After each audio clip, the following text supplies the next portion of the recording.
Good evening. Hi, it's Jen Bonet, and this is Entrepreneurs Night at the Creative Coast. And I'm here tonight with the founders of Gauge, Daniel and Mark. And we're going to have a conversation about how they launched their business 11 years ago and their growth and some of the challenges and some of the highlights of that. So with real quick start, why don't each of you introduce yourself and tell a little bit about your background. Yeah, so I'm Mark. As Jen said, Dana and I started Gauge.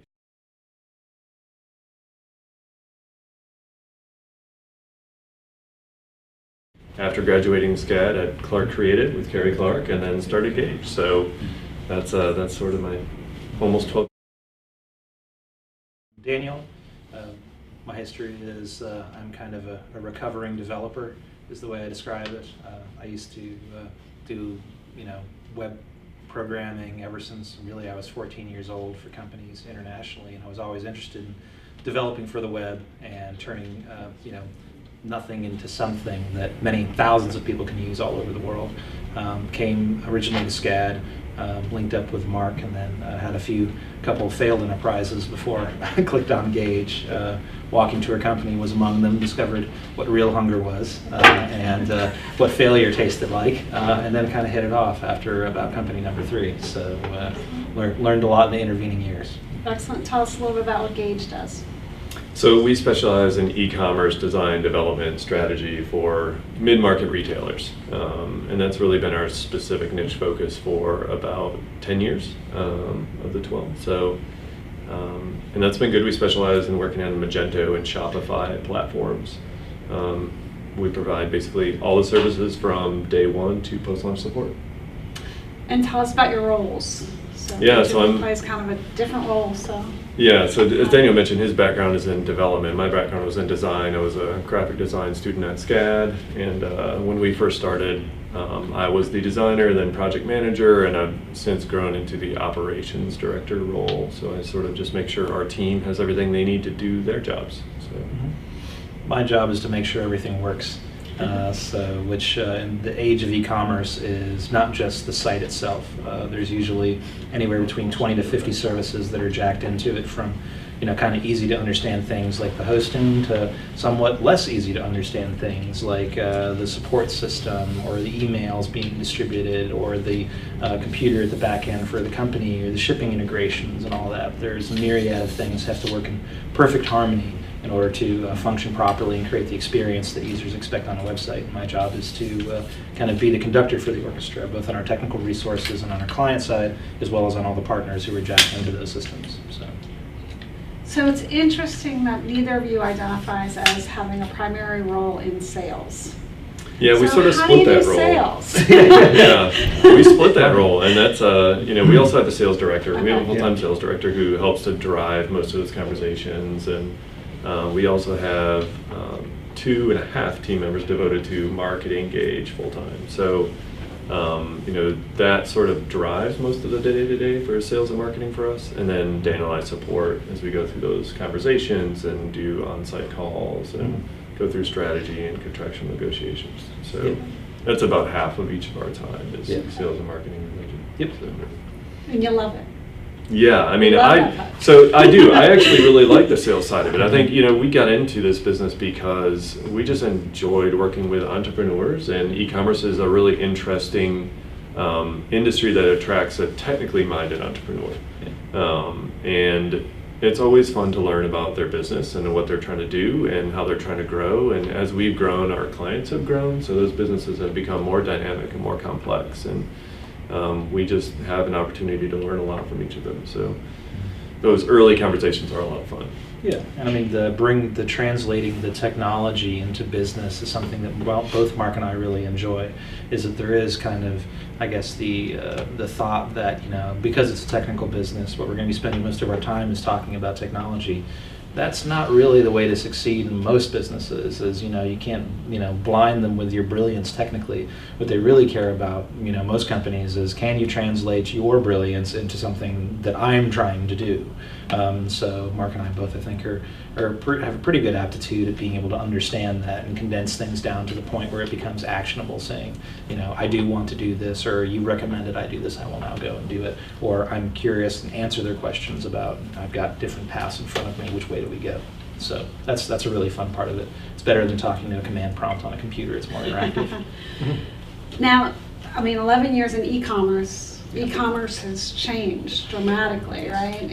There used to be all sorts of different platforms that people would use, or you build your own or whatnot, and today it really seems to have honed in on Magento, Shopify, maybe a couple of other BigCommerce, yep. A handful of platforms. So talk about how that has changed your business. Yeah, so, the reason we really got into e-commerce was when Magento's just started picking up steam, because we saw it as a platform that actually had the features that were really attractive and available then as an open source product to a smaller retailer, which at the time was our target market. So, the advent of those applications really drew us to the technology. And for that reason, Magento still succeeds today. And Adobe purchased them for that reason, for that community, for that asset, the business base, and that's still what keeps us in it. But the advent of all of the SaaS platforms has really changed it a lot too. It's made the barrier to entry is much lower than it has been, and because of that, we've also seen much more competition in the agency business. So. There are just many, many more designers and developers sort of working in the space. So it's dramatically changed both on the client side and the agency side. Yeah. Well put. I'd say that what we're seeing overall is that it's by the consolidation of the various platforms all over the world. I think that's one important thing to think about, is that particularly here in the US, is that we think about e-commerce kind of in our own backyard, in our own language. But when you really understand, is that these platforms like Magento, like Shopify, they're all over the planet. Like, you were able to, in Indonesia, go and sell your chickens in your local village through a Shopify website using your phone. They have the conference they had last year, they showed this on their big screen as kind of an intro, saying, here's what technology in people all over the world's hands are allowing them to do at a very low level, just like sell chickens. And sometimes via text message. It's really fascinating. But now that there's a standardization of this technology base, it opens it up to more people. But like Mark was saying, it opens it up to more competition as well. With the web, the power has always been is that you build a web page, a solid chunk of the world's 7.4 billion people have the ability to access it. When everyone's building on the same platform, that also means is that developers all over the world can be building the experience for your company or for someone else, and you have to compete with them as on an agency side. And that's before it was all very fragmented and people were in their little camps, but now there's really kind of the coalescing is both a positive and a negative. I think positive overall for the clients and the end users. From an agency side, it means you really got to be on your game. Interesting. So talk about your ideal customer. Who was your ideal customer when you first started the business, and then who is your ideal customer today? Because it's probably different. Yeah, when we first started, it was very young retailers who were really just starting and still just working with building the foundations of their business. But now we work with established retail companies who would typically have 1 or 2 or 3 or 5 brands, sometimes on multiple storefronts. Doing business in multiple currencies and multiple languages. So those are our most advanced clients. And now usually they're doing 10 million or so annually online, north of that. So for the level of work that we do and the technical complexity and the technical expertise we bring, that's really kind of the type of client that values that. And for Magento specifically, that's really who this software was built for. So we basically aligned with that same sort of target market as the application and have built that from the ground up. So yeah, I think originally, we started off with companies that basically, to be brutally honest, whereas, if you had money and wanted e-commerce, we'll do it. At the time we hopped on the bandwagon, we started with Magento. It was still a very young platform. Like we were in like the top 3 in AdWords for if you were doing any Magento e-commerce related specific things. So we got a really interesting, diverse range of customers from all over the country and partners who fed us work over time. That evolved now to where we're really looking for companies that are investing in the partnership, because it's important to understand what a e-commerce site is. E-commerce site is a thing, but it's really a vehicle for growth. It's very much like a car. I can give a car to a person on the street and they can drive it around. Then I can go give it to Mario Andretti, a professional race driver who can take that exact same car and drive it like 3 times faster and better than you can and really do it. People who understand that this is a vehicle that can be driven in very different ways and can power a lot of growth for an organization if it's used intelligently is really what we're looking for. But it requires a sustained investment, not just like you build a fancy website, but what we've found is putting the people there in order to drive it.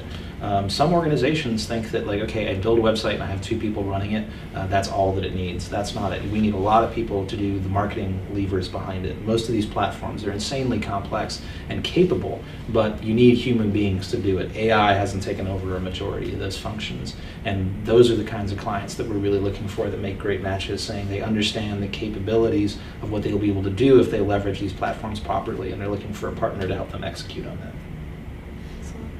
What would you say the split is between Magento and Shopify of your customers? 80-20.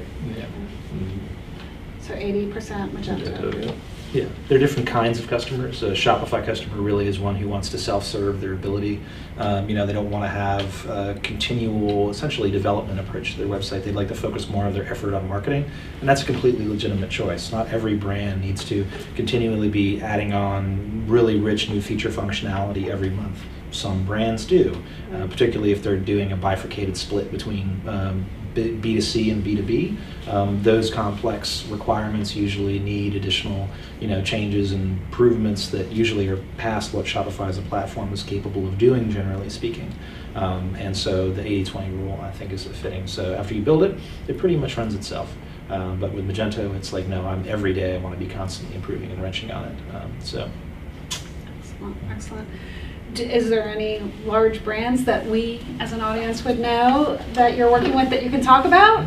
Yeah, so we work with a few brands from the Swarovski Crystal Company. They have a few small jewelry brands that we've worked with. They have a lighting brand we work with. So yeah, that's been great. And that's, for our target market, that works really well. When you work with one brand for a large organization, they refer you to another and another, even within the holding company. So that's sort of why we target that larger retailer. And then we're also launching next week. We actually launched a new site for a lacrosse and hockey gear manufacturer called STX. I've heard of them. Yeah, they're an awesome client up in Baltimore. So we love working with them. They've been a great team, and we're literally on the 1-yard line to launch that store next week. So they're #1 in the world for all kind of lacrosse gear. So they sponsor like the U.S. Olympics women's team and all the rest of that. So they got a really diverse set of products and really cool. Their other side of their business is like aircraft manufacturing and advanced composites. So they took all that knowledge from that and they build it into their product. So you're like literally using like a space age lacrosse stick. It's pretty nifty to see all the cool carbon fiber and composite stuff they're doing. So very cool. Interesting. Gulfstream, Might get have in to the head over to business. Gulfstream and get some new ideas out of them. Right? So split local to out-of-town clients. 0 local. Okay. 0 local. I had a feeling. Yes, we are U.S. focused, but not Southeast focused. Yeah. So live here, work everywhere. Yeah, and ultimately I think that's, It didn't start that way either, though. Yeah, it didn't start that way. It kind of branched out, particularly in the Magento side of things, it attracts a larger company that has more sophisticated needs, and usually you'll find those in larger metro areas. We do have a large concentration of clients on the East Coast, more so than on the West Coast, but definitely they're spread all over the country.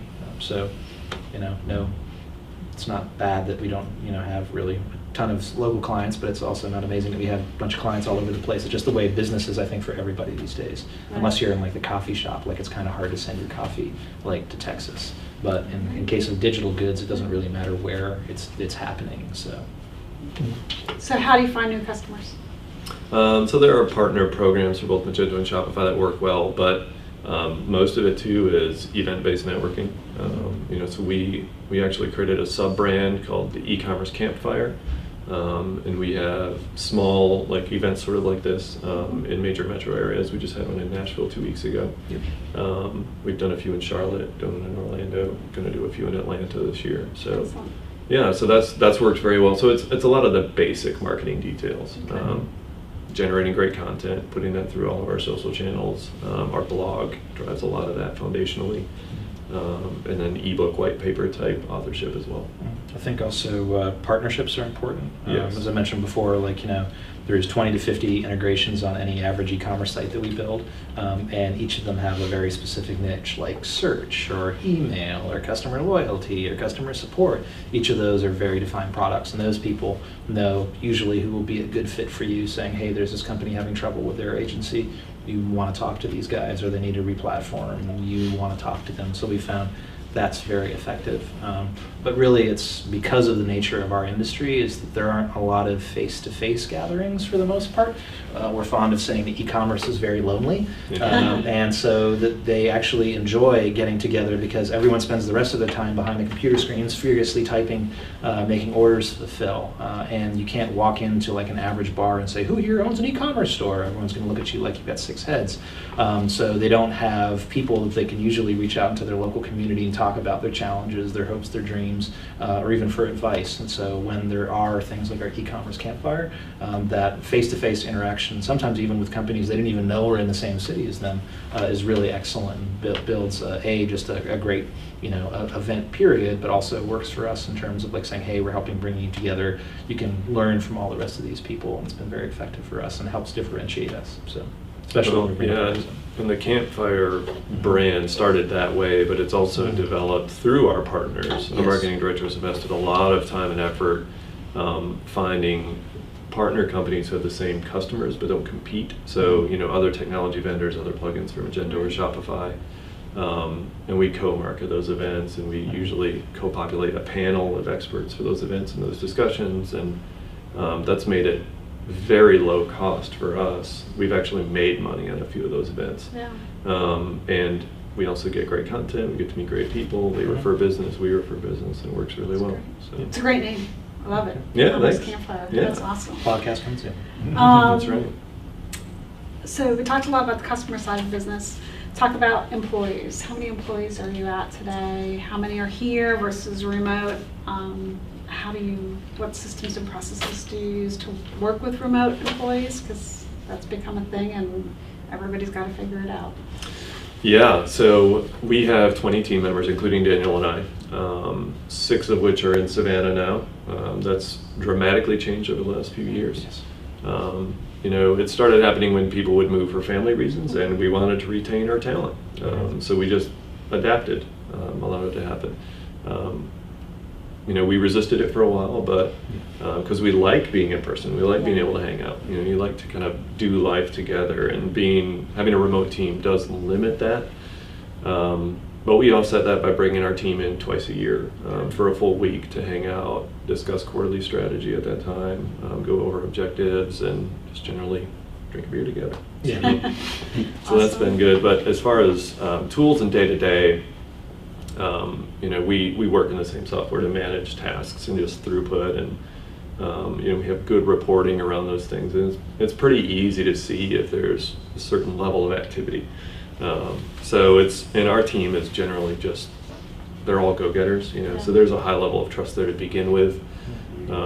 So it starts with hiring, it starts with making sure that you've got people who are trustworthy and great, and then everything really flows from that. So we hire with that in mind and ask questions about remote working history and different lifestyle choices and personality preferences that can be challenging with remote, but we've been able to work around almost all of that. So, and our team members really like it. We have one of our developers lives in Orlando and likes to go to Denver a lot to visit with his brother, and he was working in Iceland for a week a couple years ago, so he travels a lot. We have other people who just want to be close to family, and it works really well. So Daniel, from a techie perspective, we got some techies on the audience. What kind of tools are you guys using specifically to connect? Yeah, I mean, our inter-office chat system is Slack right now. Okay. You know, everybody's got that right now. It's okay. Yeah. It's not the best thing ever. You know, it's useful and essential when you're, you know, got a distributed team to have some system like that. So not giving free advertising to Slack. There's other ones that used to be out there. HipChat, we used that beforehand, but now Slack is kind of the tool du jour, especially after they ate HipChat and shut it down. You didn't have much of a choice if you're looking for something like that. Currently, our task management system, we're using one called FreedCamp. We're looking very hard at moving to Jira, which is a big animal in our space right now. We use email. For client communication, we've used really almost ever since our beginning a system called Basecamp. It's fantastic for talking with clients because it is so simple. That's one of the challenges that you get with some of these higher order tools when you get into things like Jira and whatnot, is that it's not as easy as here's your login, go post a message. It's here's your login, now I walk you through how you do things and tag things and where in the workflow you are. And you have to make a business-based decision about whether that actually helps the customer experience in terms of interacting with you. Does that increase the communication, or does the complexity decrease the communication?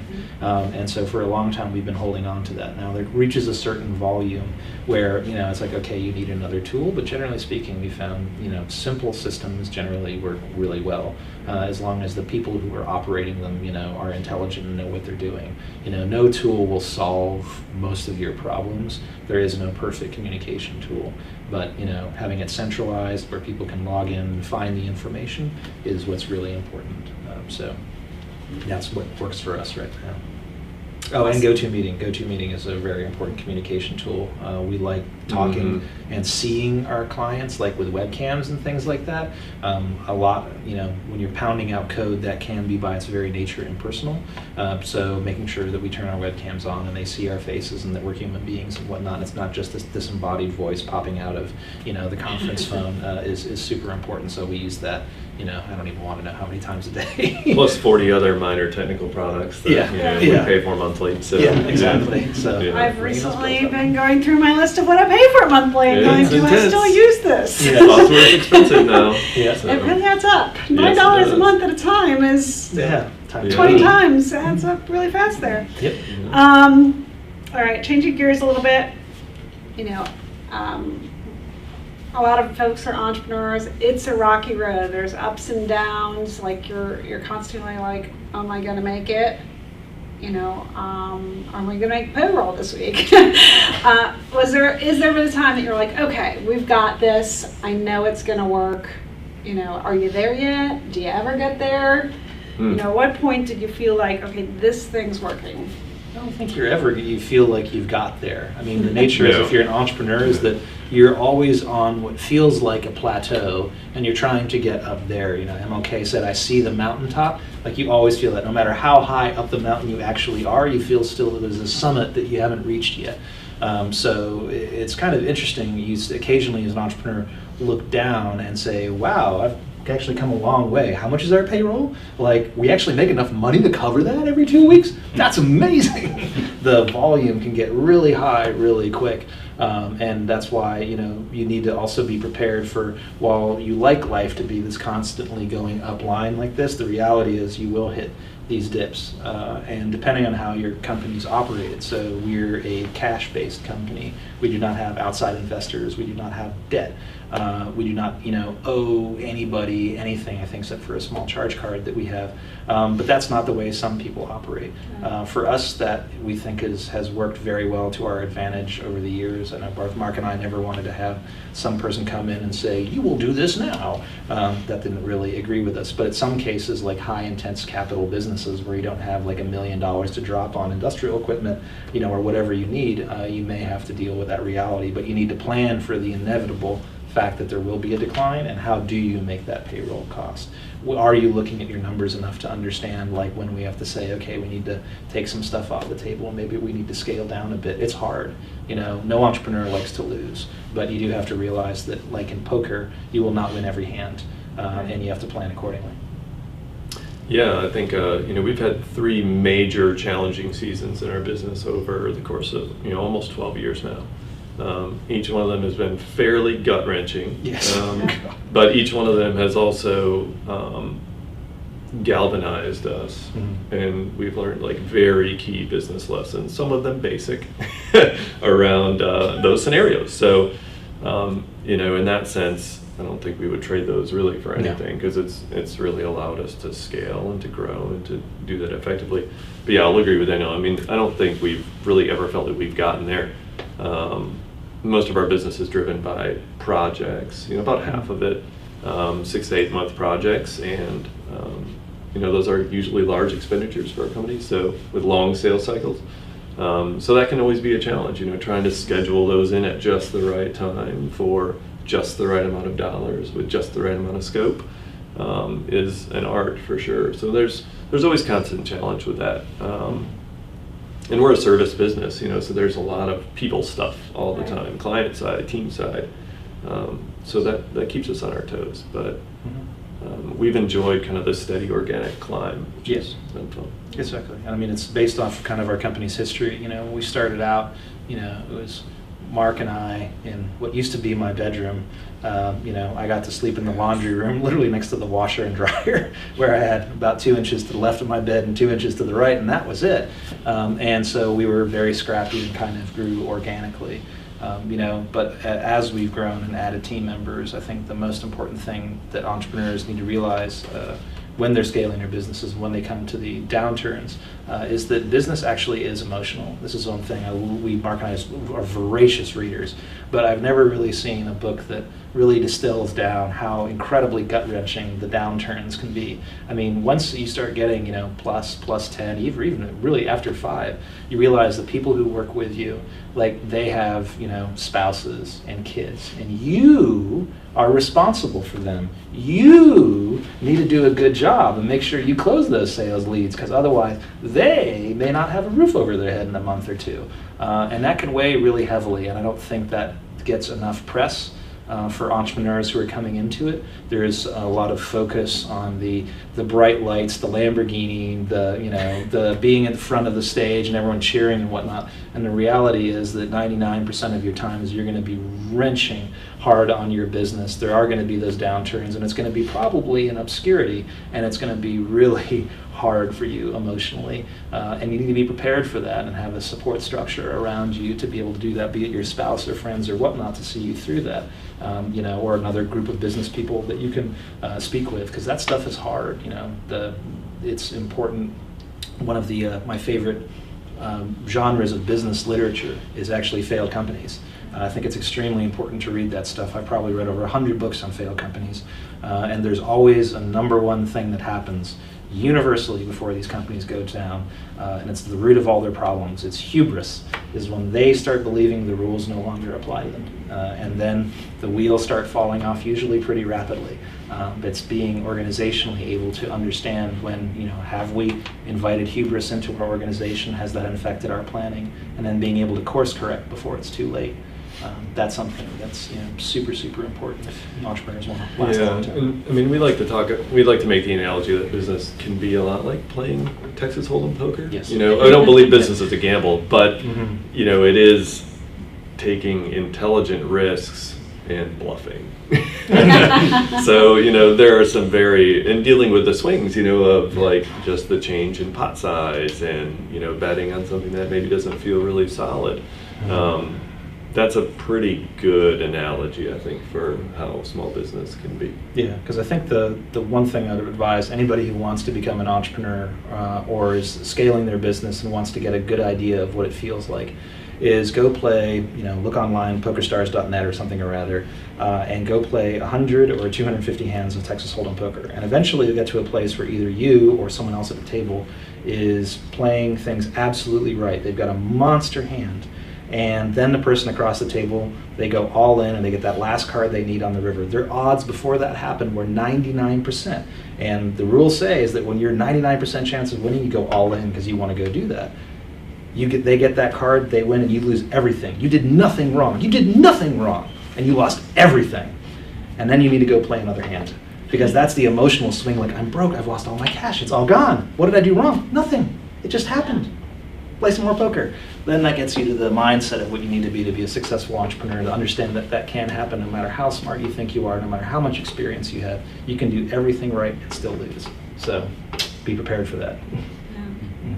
I can still remember, it is one of the interesting things is people don't talk, we say it's business, but it's not, it's always personal, right? Yeah. Oh, I yeah. can still remember my very first startup went through a series of layoffs, and I had to let go a woman that was like 8 months pregnant. Mm-hmm.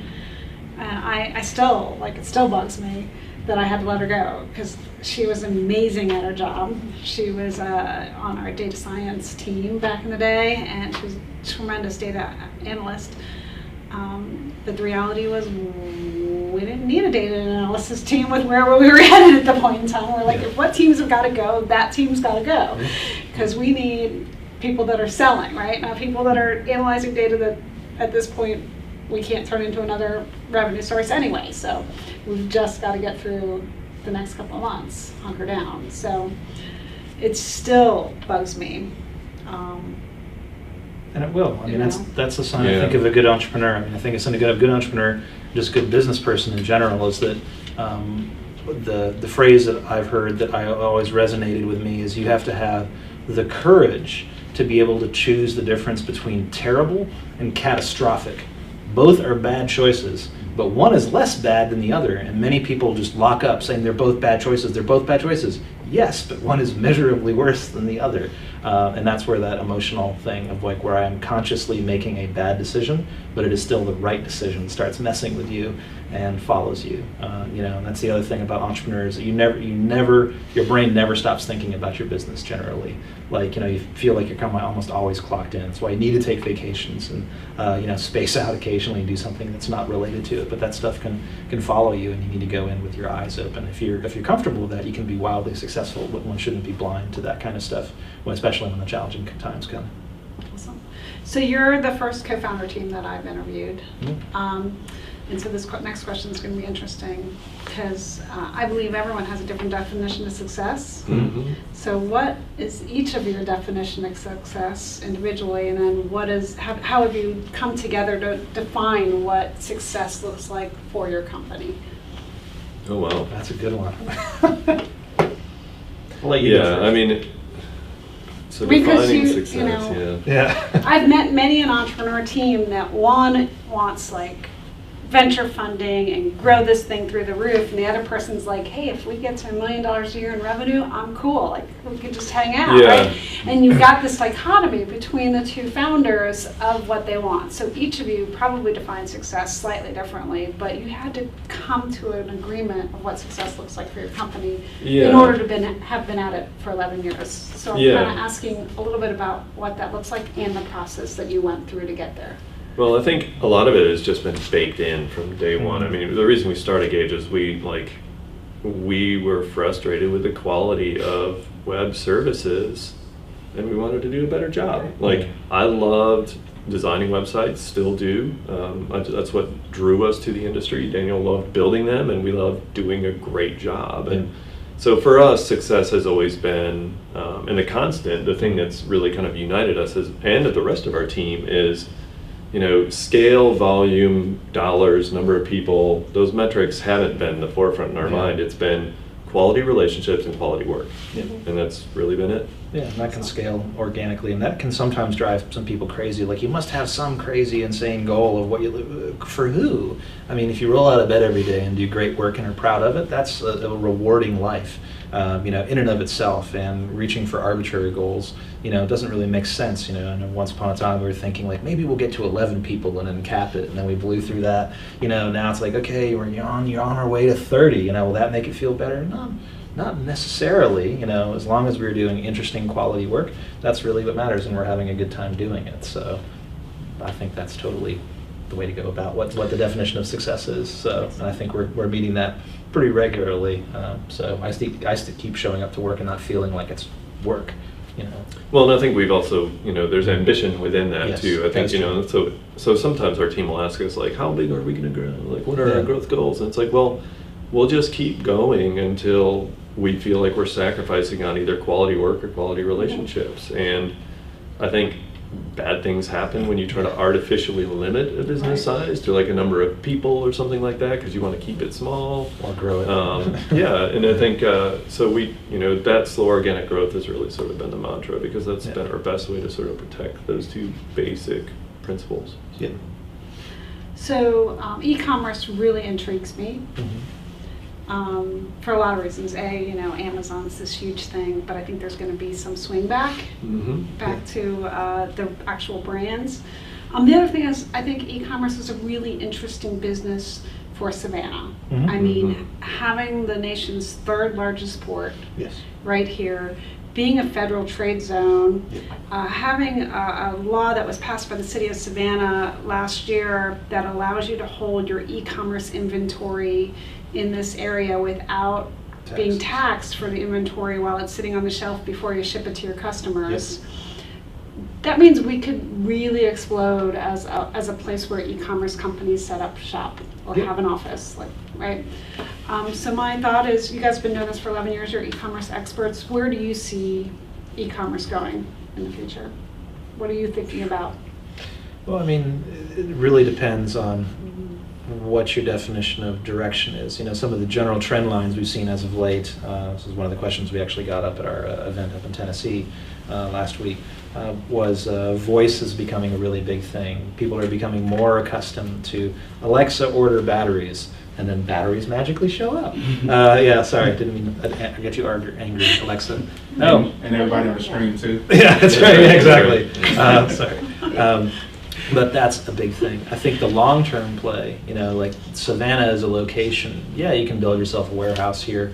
Having third largest port here, who's a valued client of ours as well, is super cool, and there's a lot of opportunity for it. But at the same time, you can create an excellent e-commerce experience pretty much anywhere. I think one of the cool reasons you could do it here in Savannah is that there's a lot of ability to create unique experiences through things like SCAD, where there's a plethora of majors. You can create really rich, engaging content. One of the best ones that I've seen as of late was actually done by Shopify. Bear with me here. It was a 3D environment. Shopify started out as a company, this German guy named Toby Lütke, who was selling snowboards, and he wanted to have an e-commerce platform, and it was called Snow Devil. And he is a big believer in 3D, and so they created this 3D world where you put on your little HTC Vive goggles, and it wasn't just like you going into a store and picking up a snowboard off of a rack. It was on the side of a mountain. There was snow going through the air. There was the glow of lights inside the tent, so you could go inside the tent and pick up the snowboard and put it out in the snow and put it into the bindings. I mean, I was there. There was the sound of the wind howling. It was incredible, but we're very far away from that. However, the game industry made more than the movie industry now for several years going, and in order to create those deep, rich experiences, you need a team of people. This cannot be done by yourself. 3D is hard. Like, I started out in that before I switched to audio as my major at SCAD. But I think is that the brands we're going to see, you talked about the swing back from the Amazon, where it's a commoditized experience, is that you want that tailor-made experience. And I think places like Savannah, with the logistical cool stuff that we have here that people might not be aware of, with all the talent that's flowing through here at a rapid rate, is you can create some really amazing brands and experiences in this town. And I hope that over the coming years, people will realize that, because between all the 3D, modelers, textures, videographers, photographers, copywriters, and all the rest of that are pouring through here, you have a very combustible mix, in terms of creative ability that I hope some brands, will either startups or established brands, will come and leverage in the coming years. Yeah, I mean, so I'll mirror your sentiment around, I guess maybe the swing back to Amazon. I think, if I'm assuming and understanding what you mean by that effectively, is I do think, Amazon will always be there, will always be a big player, but, we're still at less than 20% of overall U.S. retail purchases online. So there's a lot of room to grow. And when we go to industry conferences, everybody really talks about commerce, not really e-commerce, because, retail is just evolving, and big box stores, like the old way of doing large retail has sort of gone away, and there's new evolutions of retail happening every day. Nike's been really innovative in a lot of that areas. They just opened up new flagship stores, I think in Chicago and New York, where they've really experimented with a lot of really different retail experiences, all driven through digital and in person. And they seem to be the ones who are really pushing that experience hard and doing it successfully. So I think they're a brand to watch for sure. They will sort of usher in new innovations that other companies will take over. But we talk a lot about digitally native, vertically integrated brands as well in e-commerce, and those brands start online and then build a fit store, a trial store, or a traveling bus that allows you to try on your Warby Parker glasses. So that's the evolution of retail, and I think that will continue to happen. And I think everyone expects Amazon to be the staple, but everyone is also, I think, more willing now to purchase from a smaller retailer than they ever have been before. And thanks to the platforms that we work on, it's easier for those retailers to do a really high quality job on those platforms. One of our partners at our Nashville event is a company called ShipBob, and they offer 2-day shipping to small retailers, which is a big deal. That's a key competition point for a lot of the retailers that we work with who have struggled competing with that level of customer service with Amazon. So that type of experience is becoming easier to develop on a day-by-day basis, really. So, last question, I guess, really is tips.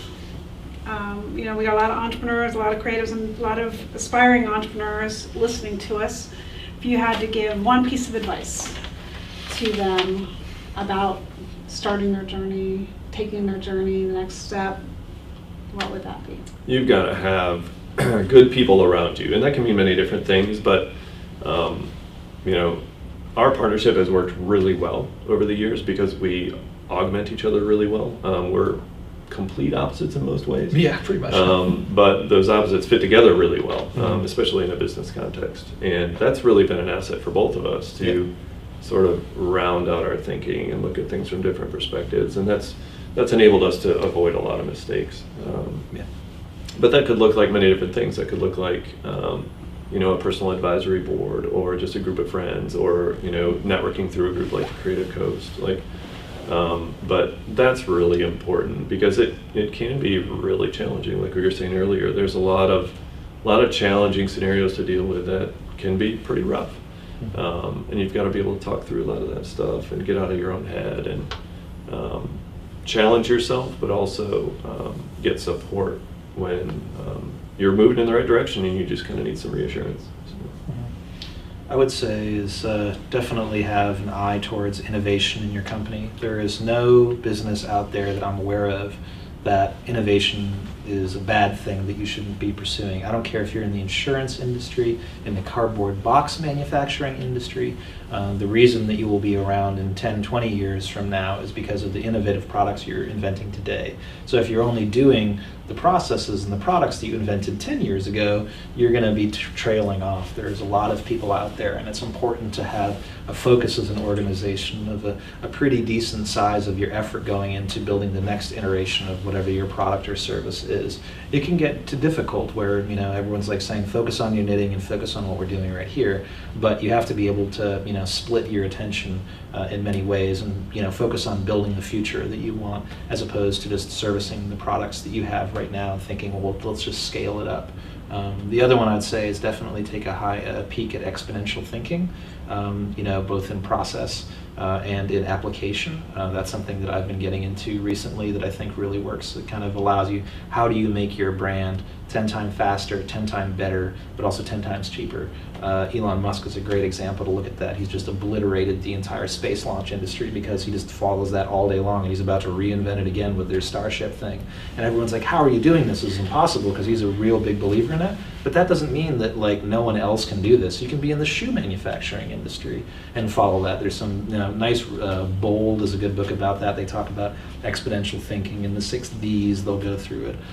There's several other books that are out there that you'll find from similar exponential organizations is a good one that really can kind of get your brain working and will allow you to focus on the people side of it, is more so the product side. because that's really will give you the advantage. Because if your product's 10 times better, 10 times faster, and 10 times cheaper, it's very hard for those old line companies to compete with you. So if you really want to push some boundaries, take a look at that. Awesome. Well, that's about it. I want to thank our guests, Mark and Daniel. Congratulations on your successes. Thank and you. thank you for your support of the Creative Coast Yeah. over the last 11 years. So you've been strong allies and friends of the Creative Coast for a long time. So thank you for your support. Thank you. And that's a wrap until next month, November, I think it's 14th. We'll be back with Kevin from Prolego. Good. See you. Thank you. Thank you. Awesome. Fun stuff.